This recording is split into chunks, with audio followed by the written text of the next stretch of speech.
Welcome to Exploration Session Summaries. Exploration sessions are offered online as opportunities to speak and listen to each other in a sincere effort to gain understanding about each other's perspectives on a World Conference resolution. A single resolution is the focus of 5 sessions each week. At the conclusion of each session, the breakout groups share a summary of their conversations. This podcast includes all small groups' summaries on one resolution. For more information about exploration sessions, go to seaofchrist.org/2023-world-conference. We started off our first breakout session with a number of our people just not understanding the resolution, being puzzled relating to it. And very quickly, we changed the conversation to, is this resolution necessary or not?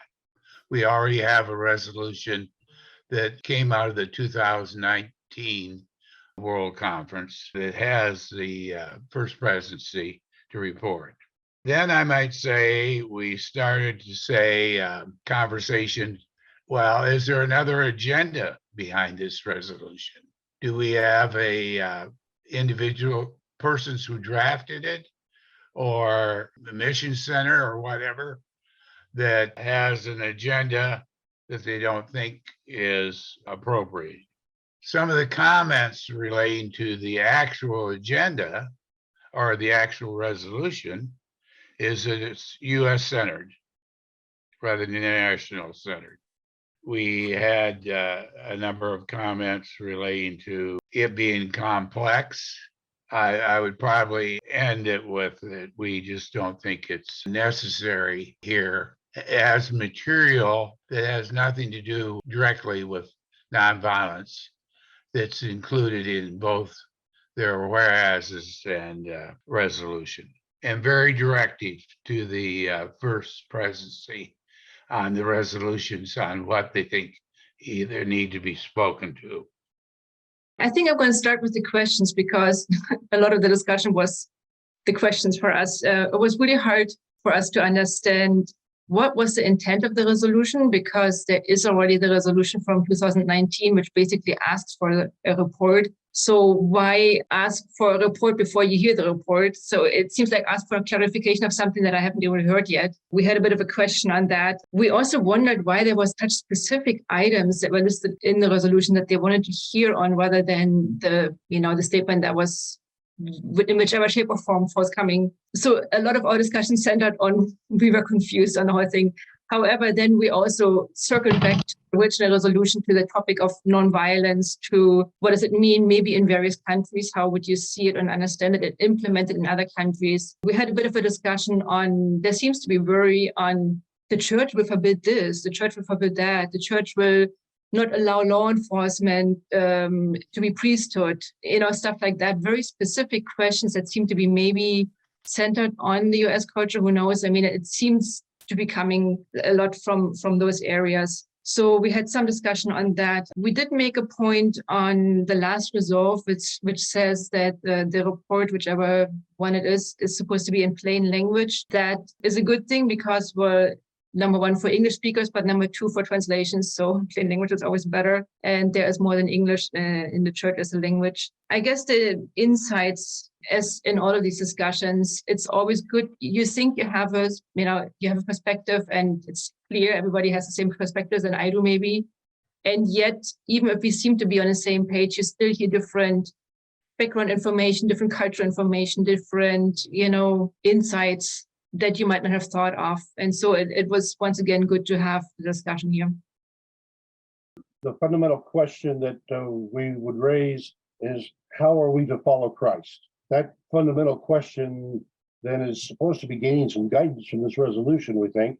But there are some problems with that. First of all, it asks for plain language, but doesn't use plain language itself. Further, the cost of implementation is not addressed nor measured. And there's significant potential cost in the implementation of such a resolution. part of that cost is because we're looking at it as a denomination, community of Christ, when we really probably ought to be looking at it as a culture, perhaps more of communities of Christ, in which there's enough room for people of diverse views to express themselves. And yet, on the other hand, this would appear to be nudging us toward the peace movement of the Quakers, Anabaptists, and so on. And that tends to nudge us toward a greater chasm between the liberals and conservatives. Question of just how meritorious that direction is something that needs to be considered. But especially, I think it comes down to the question of to what extent are we just simply addressing needs of denomination, and to what extent are we really attempting to embrace the community of Christ, that is, as a culture. There are issues of mandatory military service, issues internationally that are not being very carefully addressed here, and so we raise concerns there. And then the fundamental question of repurposing the Book of Mormon is something that raises a great deal of concern. While we recognize the Book of Mormon message of peace is well deserving refocused upon, the idea of what do we believe as scripture is addressed in that question. It's also addressed in the resolution on 116, and clarification of just what is it that we see as scripture in the community of Christ. And again, we're the denomination versus the culture. To what extent is our culture embracing scriptures from all people and showing unity in diversity? We had more questions than answers in the aspect of what is the transparency and how does it work? From all of us being, most of us in our group were in leadership form, whether it's in the church or in our profession, that we see that transparency is always a good thing, and that's what's needed to be done. It also adds to the questions of what is the meaning of the plain language, not only for the aspect of translating, but also for the youth to be able to understand what is being said and put forth questions on what is and why are we looking at repurposing the Book of Mormon, as it was previously mentioned as well for that one. Other things that were mentioned were, are we looking at this statement to be a value base, or are we looking at it to be issue based? Are we going to be specific in the whole aspect of it, because this is such a complex resolution with so many specific things being mentioned and being based in the United States, not internationally. We also said is what kind of peace church are we wanting to be, or are we wanting to be a church that is in pursuit of peace? Where are we staying with that? And looking at just being aspect of understanding where our First Presidency is coming up with their statement. What is the transparency as to how they're coming about their meaning, their understanding for the statement that they're being put forth, to kind of understand what's guiding them to the statement that they are going to be putting for us. We based the first questions on our experiences in church and community, what we understood about the situation. And like some of the previous people, we had more questions than answers. One of the things on how to implement such a complex question, and how do we provide a statement that is not divisive, but bringing unity and diversity and harmony? Because when we get down to details, black and white, then you always leave something out or that offends, does not work in another culture.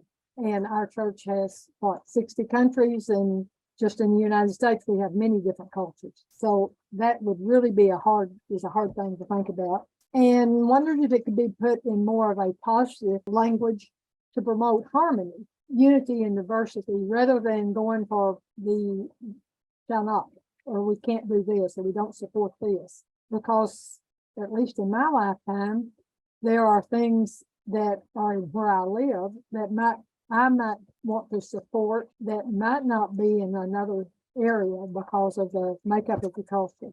So we had trouble with this being in a whole lot of black and white.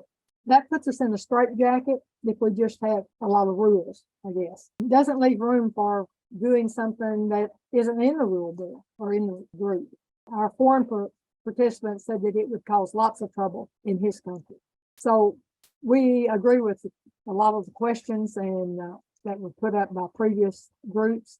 And just know that it is a hard decision and very hard to come up with a language that would answer all of this for every country, every congregation. So it's a hard question, but we have enjoyed it, and we enjoyed our conversations. Our life experiences as a group, we had lifelong members of the church, those like myself, baptized at age 8. But we also had an ex-Mormon who joined the church after a Mormon policy on anti-LGBTQ families took place in 2015 and began seeking. Also, those that converted at teenage.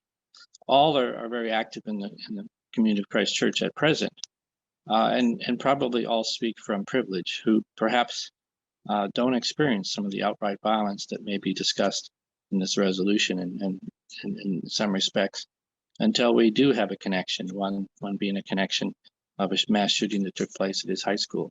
So I think we look at it as, but I think overall we felt that our church is very non-judgmental and inclusive in nature, and we know that this will help us when we deal with such issues as nonviolence that may help potential divisions within the discussion. We thought that the resolution would help provide resources for us and others to point to when we try to learn about or explain our church's position to others, especially, as we try to be seen as a peace church. Would we not benefit from being able to point to a real clear understanding what that means? We'd be able to benefit from basically getting answers to those questions posed in the resolution. And that would then help us define what nonviolence means, especially as it relates to things like military service and law enforcement, where there may be a lot of different opinions, as well as how to deal with defense of our families or our cities or our countries when it comes to situations of war. We had a number of questions that came up, or challenges that we saw with the resolution. Again, the questions are in the resolution, but how easy would it be, or how difficult to get the answers to those? Will it cause division within the church and members that attend? How does this relate to other countries where the situation may be very different, and violence may mean something very different to those people as it does to those of us in North America? We have moved away as a church from one that has a creed. And so how would this new information define our church position as it relates to our doctrine without making it sound like a creed or a we believe statement? Other concerns, how specific will it be in terms of the answers? Will it help with our understanding of how we can perhaps counter violence by understanding or learning the underlying causes of violence? Do we as a church have enough people, resources, money, time, talents that the First Presidency can bring into this discussion to perhaps provide very comprehensive answers to those questions posed in the resolution? Kind of in order of the questions, we as a group have individually been exposed to nonviolence in a variety of ways. Certainly previous world conferences have dealt in some manner with that subject. There have always been special considerations given for law enforcement or people that have engaged in war.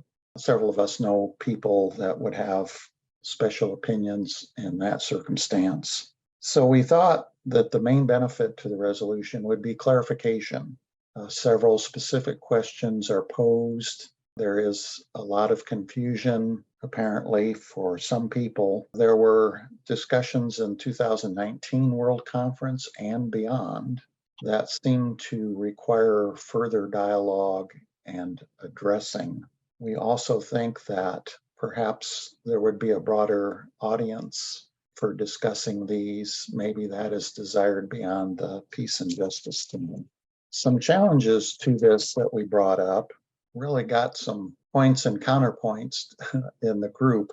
The resolution is lengthy, which could be seen by some as kind of difficult to wrap your brain around, but that was brought up that specific questions in the resolved actually makes it more easier to handle than some broader resolutions. We also had some challenges related to, this is more work for the First Presidency as we read through the resolves. How much can they take on? As a Kentuckian, I asked, would the description words of y'all or youans be considered part of plain English. They certainly are where I live in Kentucky. But there was clarification on that subject, and that the footnotes do reflect a handbook on plain English, which I'm going to try and read and rid my vocabulary of these colloquialisms. So hopefully that can be brought up in World Conference as a clarification on how to understand the plain English style. We were all just a little bit confused about why we had this resolution right now. I feel like we need the first president statement that was asked for in 2019. We all were kind of like, this resolution kind of puts the cart before the horse, if you will. Ask questions that might be answered or come before any statement that the first presidency would put out. We also saw all the individual questions and stuff in here took away from the church's overall goal of clarifying what we mean to be a peace church. But we also thought one of the reasons this resolution had been put forth was to help push the envelope further and to keep nonviolence peace in the forefront of the church, so it didn't get lost somewhere down the road. So in our group, in what ways could this resolution provide a benefit for or impact the community of Christ? We started with, we assume this perspective comes from a conservative view, given that it comes out of Texas. And we're really glad that we're getting to hear this perspective because we value the chance to get to talk about these questions that may be so divisive and cause a lot of people to have different points of view. So we're glad that we get a chance to talk about that. We think it's a positive thing anytime that it's proposed to use plain language standards so that it could be made clear and that we should be able to explain ourselves in that clear language. So it is definitely a benefit for the community of Christ. Another thought that we had was that we're in the business of building disciples and not deciding issues. Just as we don't force our point of view on other people, the First Presidency certainly doesn't, and that it's left to individuals to decide on their own faith journey. Some of the things that we find challenging are the bit about the Book of Mormon being repurposed. We think that part in the resolution may have been coming from fear, but we have a question about what exactly that means, since it's a foundation of our theology. We'd like more clarification of the background of this resolution, other than we know it comes from Texas. Is there anything else that we're missing? Is nonviolence a political issue? And that we don't see this resolution as a conservative or a liberal issue. This issue is for all who follow Jesus Christ. We have background in our lives of military people in our families, of police members in our families, coming from a background of teaching also. There's many issues brought up in this document that we felt like there's kind of limited time in conference. We're a little worried this is going to be kind of time consuming. We have a feeling we have our history in our church of having our personal agency, our freedom of choice. We're part of a peace church, but we've always had that experience in our lives of choosing our own direction in how we will be part of that peace church. So when it came to benefit impact questions, this document was kind of a low priority. We don't feel that church leadership has a problem with transparency at this point, that it already is quite transparent. We feel that this document could kind of narrow the perspective of the church. We are a diverse church. We have many opinions. We cover a wide range of viewpoints. And we already feel that openness, that ability to share and to give input like we're doing in these meetings right now. We already have guidelines from the First Presidency on scripture use and how we use scripture in the church. Challenges with the number of issues brought up in the document, this could kind of back us into a corner, force us to take an opinion that could hurt more members than it helps. It doesn't really give new insights. Everything in it is challenging. And it's one of many documents where we're saying we're going to give this to the First Presidency. We have already had several of those recommendations to refer this to the First Presidency, and maybe this is not one we want to refer to the First Presidency at this time. There are so many questions covered in the whereases, there may not be a possible way the First Presidency could answer all of them. It's very lengthy. It could open referred to as a huge can of worms. There are so many different opinions in our church Many of these issues could be very divisive, and we are part of a living, evolving, changing, growing church. And maybe we should not be pinned down to saying, this is our stand on this and this, because we do all have our agency. We can think for ourselves, and we do have that freedom to make our own choices. Among our group, we also had years of experience in interpersonal violence, law enforcement, and the military. The benefits, possible benefit, would be maybe tweaking our verbiage of nonviolence. And we thought that the plain language, whatever it is, would be good. We didn't find a lot of plain language in this particular resolution, though. The impact, if the Book of Mormon were repurposed, we would be losing a valuable witness that we've had for years, something that it means a great deal to a lot of people within the church. And it would be a move from following the peaceful one to becoming a pacifist church. We found the resolution to be awkward in that it seemed to want to exclude people with military or law enforcement experience. And when we say all are welcome, are we saying all are welcome except for those in the military? We found it extremely poorly written. Parts of the resolved do not seem to flow, not seem to be together. We found parts of it inflammatory. We think it needs a major rewrite before it goes anywhere. We're concerned about the intent and would like to have more background on why this resolution was put forward. And we were confused about our violent past. What exactly were they talking about for the church's violent past? We thought that this resolution seems to be asking for some of the same information that was requested from the 2019 report that will be given there. And so in some ways it's redundant. We found the resolution complex and overwhelming. Every situation across the world is different and needs to be considered in its cultural context. So therefore, we think it would be hard to find policies that would be applicable to every situation across the church. We recognize that some people find themselves in a situation of having to balance their occupation with a church that's pursuing peace.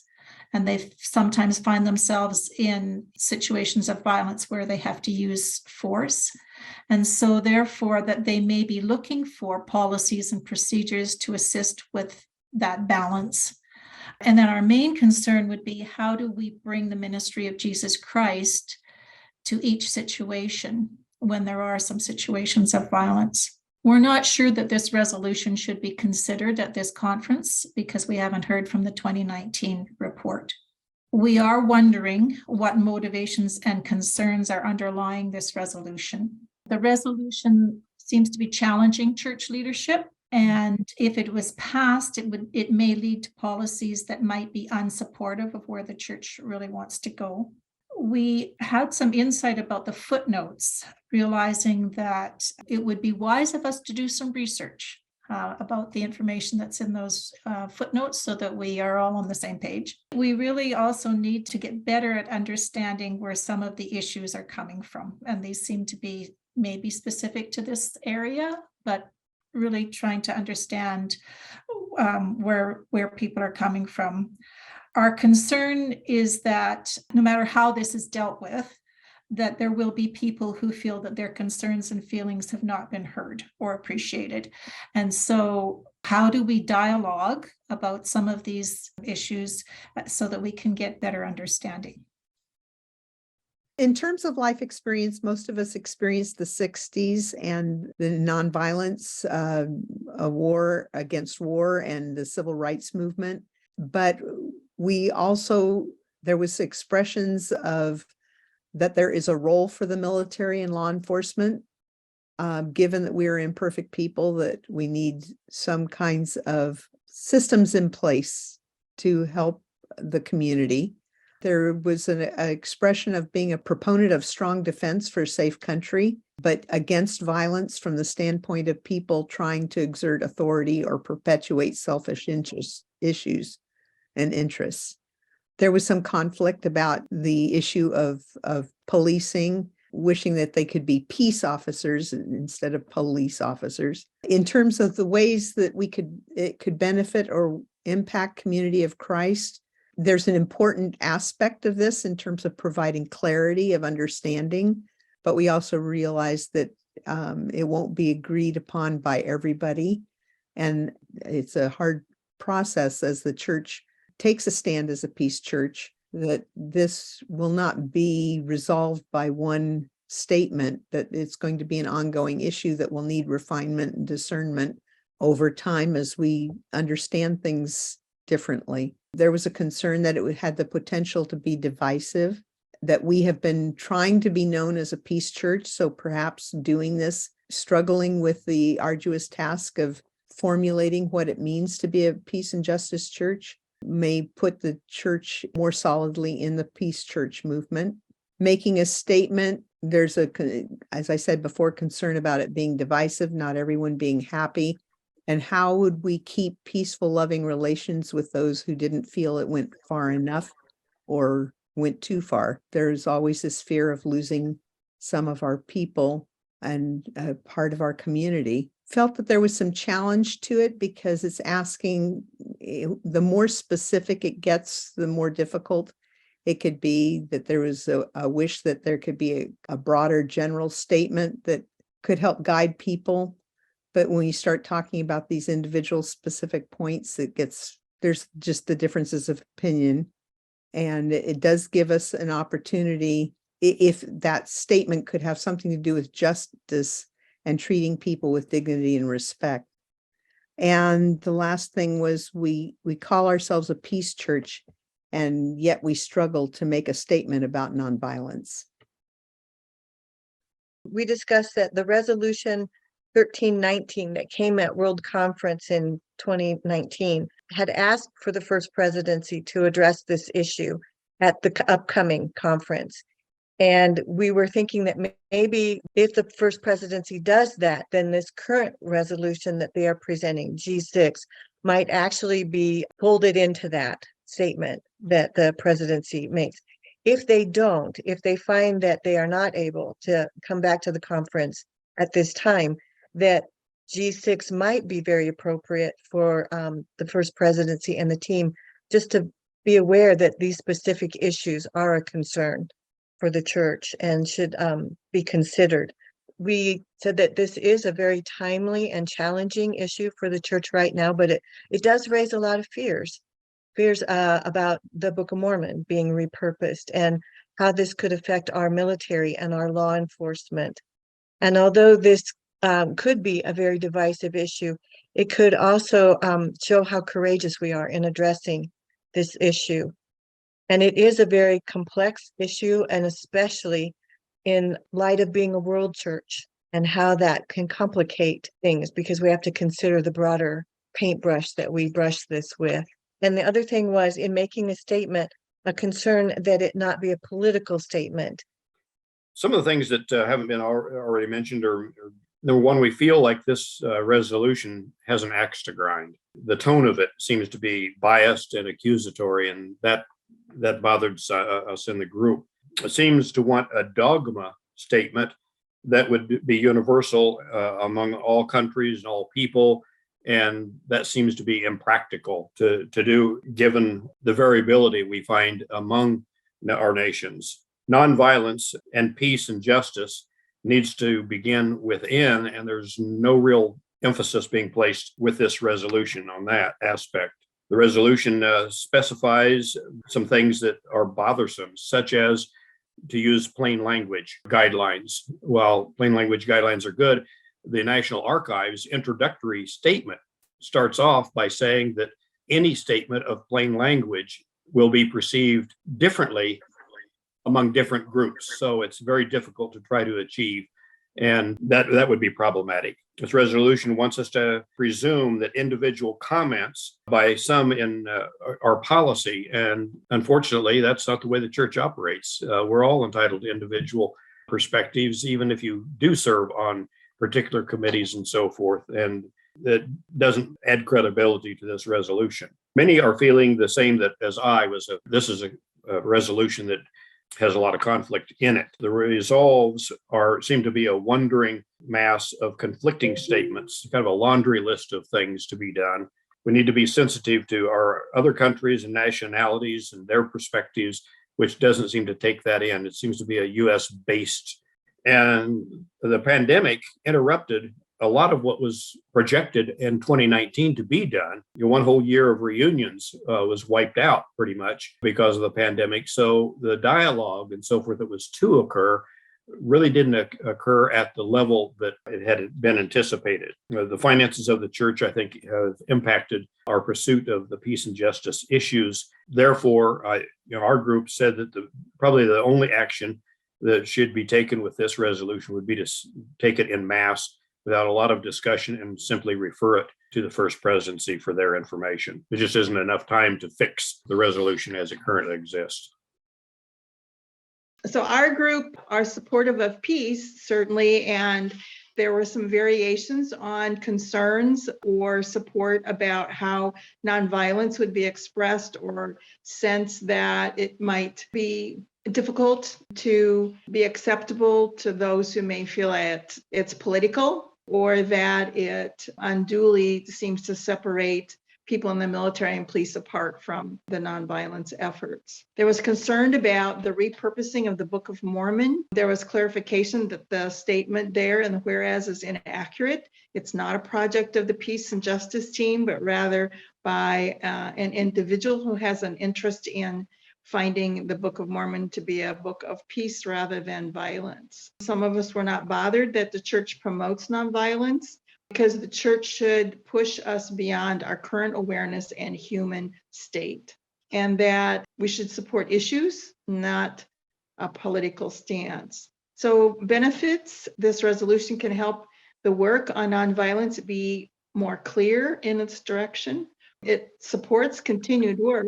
It gives opportunity for clarifying misperceptions or statements that are not accurate, pushes us to consider a stronger nonviolent stance. The impact on the church is, I think, been named as it's divisive, the allusions to political connections.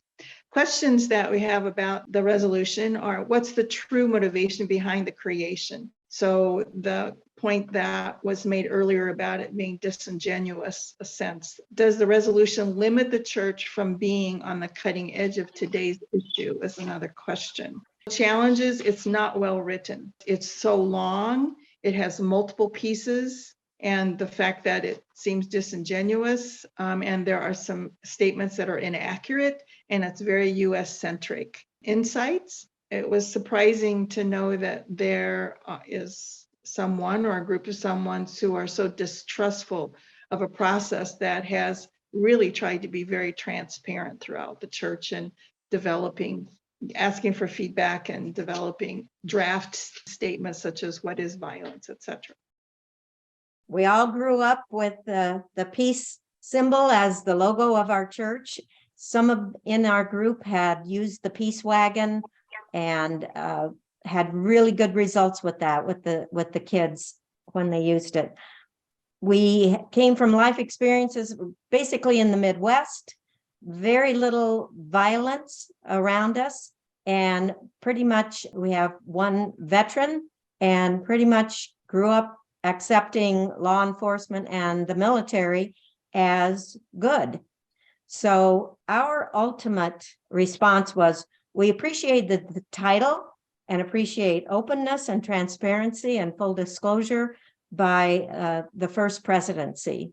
We felt that if those bullet points from 2019 were addressed, and perhaps they will be at the conference, if they were addressed, all the rest of the resolves could probably go away. We feel like the second resolve is evidence of confusion throughout the church, as we have heard many voices speaking on these topics, but we don't know their authority or how official they are. So we'd like to hear it from the First Presidency, but we know there's a whole lot of stuff being sent to the First Presidency for interpretation, but we just feel like there are too many voices that are supposedly coming from the world church, on these topics that are causing confusion. If those bullet points from 2019 were addressed, we felt like the rest of it would probably go away.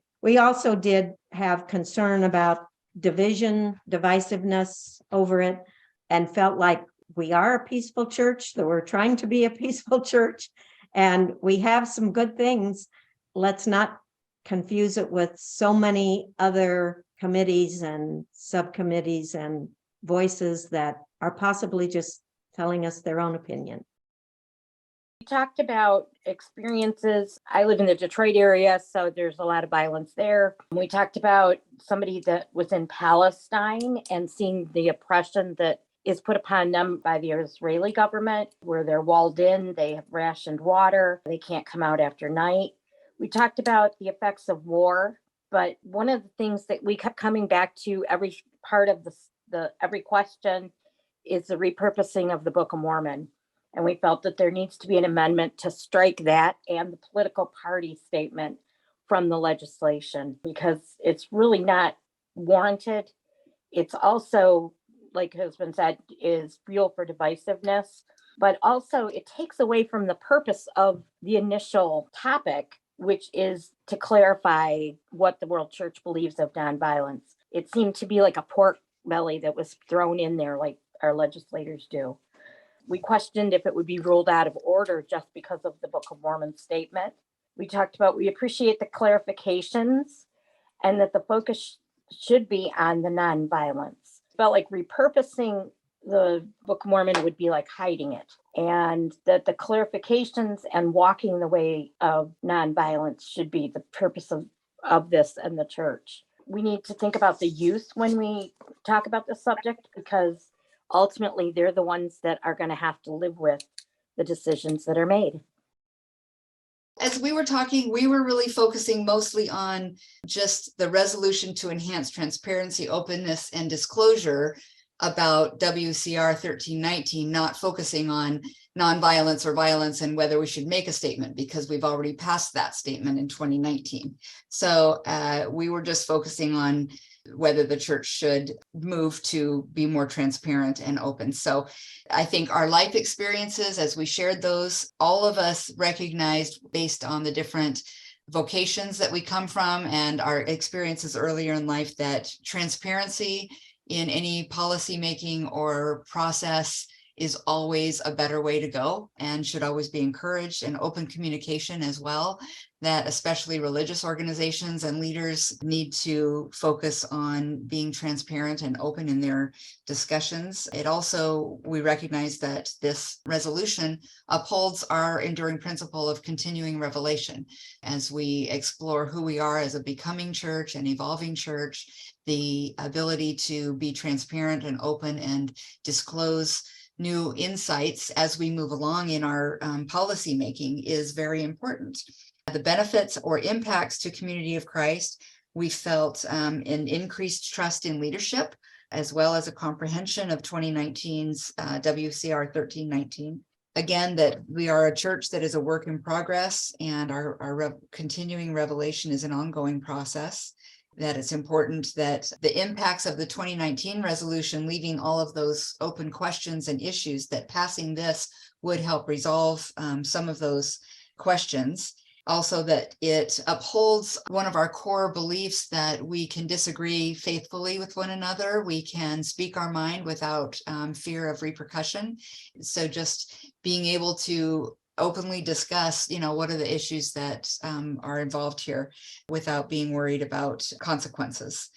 Challenging and new insights. Primarily, one of the biggest challenges for us was just, it keeps referring to the resolution on nonviolence from 2019, but without having that resolution side by side and being very, very familiar with it, it's hard to discuss a resolution that affects it if we aren't familiar with what is in that resolution. So having that available, easily available to read and digest prior to voting on this would be important, as well as the terminology that's used that people are unfamiliar with, the Abraham Accords, repurposing the Book of Mormon.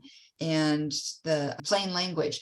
Those are terms that are new to many of us. And so really understanding what that means and doing the research prior to voting on this would be important as well. So it would be nice if they could provide some definitions of what that is. I fear that we are assuming what repurposing the Book of Mormon means and maybe don't have the full understanding of what the intent there is. Several other things have been mentioned already about this being a very USA, North American centric resolution. And so the impacts to other countries and the church globally is very important as well. My report focuses mainly on the third question, which we found confusing about what it was asking. It had too many parts to the resolution, wanting a definition, like many others, of repurposing the Book of Mormon. We must let people have their own beliefs, but also state when it's our belief rather than an official stance. We like the idea of plain language. We think it would be helpful to translation. We're unclear if G-6 is asking the First Presidency to respond to each of the listed questions or to give guidelines, acknowledging that there are people who don't believe in the Book of Mormon, and that word believe can be taken to have many meanings. We need to deal with the situation as led by the Holy Spirit, not as dictated to. Most of what we talked about has been reported on. I will add that in our background experiences, we had a mixture in terms of some of us were born into the RLDS Church or Community of Christ Church. One was a convert to her conversion experience was based on the use of flip charts, and she remembers those really well. Another was a convert from the Anglican Church and then into the LDS Church and then into Community of Christ. So we had a mixture there. Just things about whether the resolution would benefit or how it would benefit or impact the church. I think most of what we said has been touched on already. We are curious to see Resolution 1319 and how that will impact this resolution. The questions that were raised have been mentioned. There was something in there about a common consent survey, and we're not sure what survey that refers to. We'd like to see that. As far as what was challenging about this resolution, this is repetitive. It's just a huge undertaking, quite a mixture of questions and a kind of a can of worms that could be opened up with this. One insight was that, yes, a lot of these questions were discussed in 2019, maybe all the questions. And so it was interesting that here we are still discussing them, and we kind of think that is important to be aware of.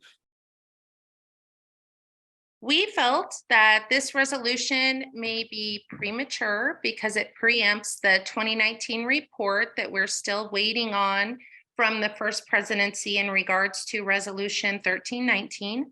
We felt that it positively impacts our community by allowing us to have conversations that will help us develop actions that match our ideals and our beliefs in the church. We feel challenged by the resolution because it takes us to a place where there are definitive answers to definitive questions, and we wonder if that doesn't quiet the spirit.